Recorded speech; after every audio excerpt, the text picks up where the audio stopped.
Bismillahirrahmanirrahim. Assalamu alaikum. Class 4. How are you all? I hope you all will be fine. Students, today we are going to read the 7.3 topic from the unit number 7, Heat, Light and Sound, Shadows. Shadow means saya. So let's start the reading. A shadow is the absence of light. जब shadow कब बनता है, साया कब बनता है, जब रोशनी नहीं होती, जिस चीज़ के ऊपर रोशनी नहीं होती.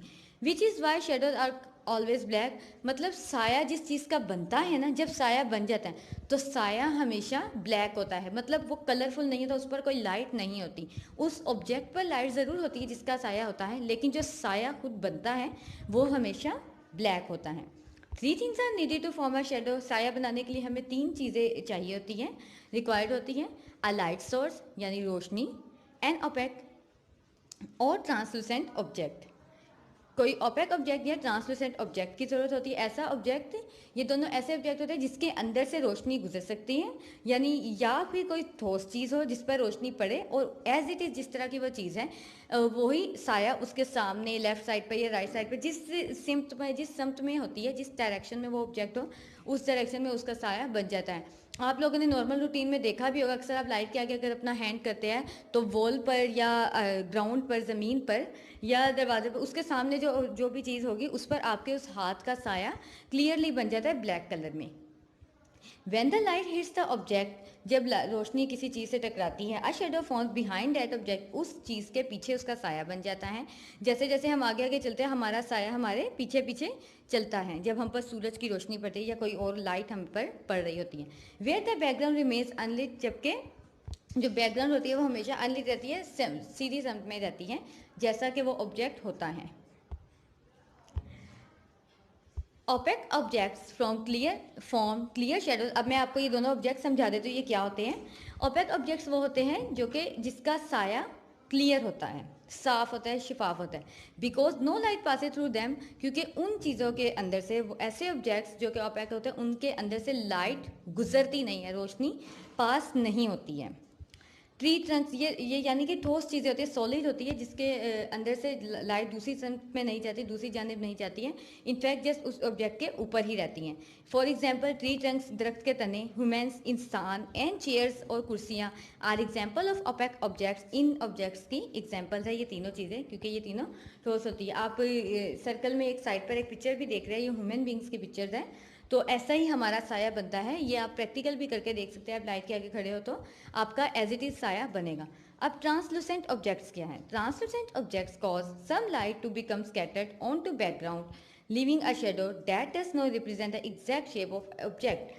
ऐसे ऑब्जेक्ट जिससे कुछ रोशनी की यानी कुछ मिकदार वो जो है बैकग्राउंड यानी उसके बैकग्राउंड पर रहती हैं किसी भी ऑब्जेक्ट के. जिस ऑब्जेक्ट पर वो लाइट पड़ रही है तो वो लाइट जब ऑब्जेक्ट पर पड़ती है तो वो कुछ हिस्से तक साया बनता है, कुछ नहीं बनता है. इसका मतलब ये कि क्लियर साया नहीं बनता है.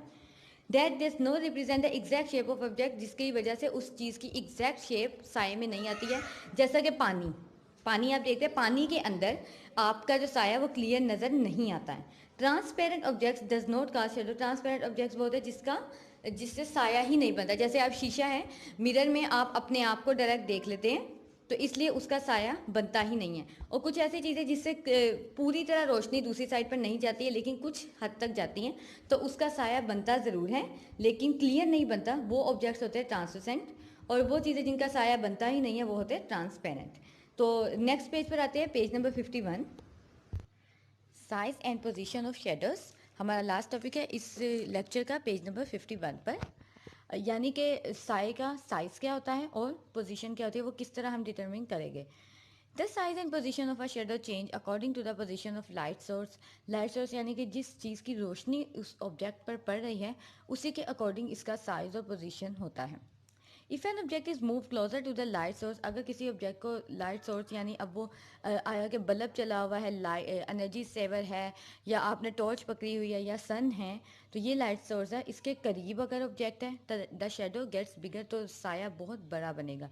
If an object is move further away from the light source, अगर ऑब्जेक्ट जो है लाइट सोर्स से दूर मूव कर रहा है, द शेडो गेट्स स्मॉलर, जैसे जैसे वो दूर होता जाएगा वैसे वैसे साया छोटा होता जाएगा.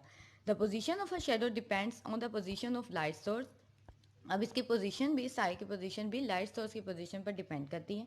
As the position of sun in the sky move throughout the day, क्योंकि सूरज जो है आसमान पर पूरा दिन मूव करता रहता है, so will the position of shadow, तो इसी तरह उसका वो जिस चीज़ों पर उसकी रोशनी पड़ रही है, जिन ऑब्जेक्ट्स पर, उसका साया भी एज इट इज़ मूव करेगा। If the sun is on the right of an object the shadow will appear on the left, अगर सन किसी चीज़ के राइट साइड पर है तो उस चीज़ का, उस ऑब्जेक्ट का साया, शेडो जो है लेफ्ट साइड पर बनेगा। As the sun passes to the left of an object, और अगर सन ऑब्जेक्ट के लेफ्ट साइड पर है, the shadow move to the right, तो साया राइट साइड पर हो जाएगा। तो स्टूडेंट्स, रीडिंग हमारी यहाँ कंप्लीट हुई है आज के लेक्चर। तो अब हमने ये 2 क्वेश्चन आंसर करने हैं जो आप अपनी नोटबुक पर नोट करेंगे। How is a shadow form, साया किस तरह बनता है। 3 things are needed to form a shadow, a light source, an opaque and a background to capture the shadow.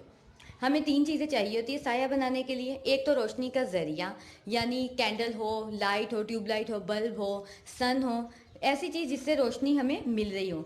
APEC कोई भी ऑब्जेक्ट जिसका साया बने, जिस पर वो रोशनी आए।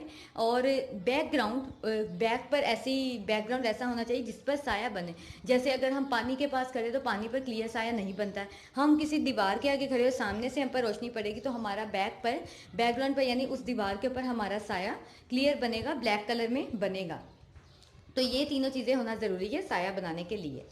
सेकंड क्वेश्चन है, what determine the size and position of a shadow. साए की जो साइज़ है, यानी वो कितना बड़ा है, कितना छोटा, किस चीज़ का साया बड़ा हो सकता है, किसका छोटा, या उसकी जो समत है, पोजीशन किस जानिब होगी, उसको डिटरमिन हम किस तरह करेंगे। आंसर है, if an object is move closer, अगर कोई चीज़ जो है बहुत करीब हो, टू द लाइट सोर्स, रोशनी का ज़रिया, चाहे वो कैंडल है, सूरज है, बल्ब है, ट्यूबलाइट है, उसके करीब अगर कोई चीज़ होगी, द शेडो गेट्स बिगर, तो साया बड़ा बनेगा। ये चीज़ आप प्रैक्टिकली भी देख सकते हैं स्टूडेंट्स। अगर आपने कैंडल भी चलाई हो तो आप उसके जितना करीब अपना हाथ लाते हैं उतना बड़ा साया होता जाता है।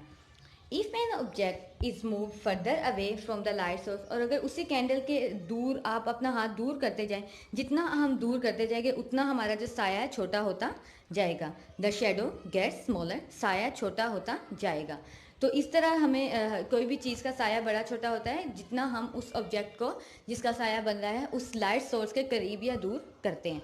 तो ये दोनों क्वेश्चन आप अपनी नोटबुक पर नोट करेंगे। नेटिव स्कूल के स्लोगन को आपने नहीं भूलना, रुकना नहीं है, आगे बढ़ते जाना है। अल्लाह हाफिज़।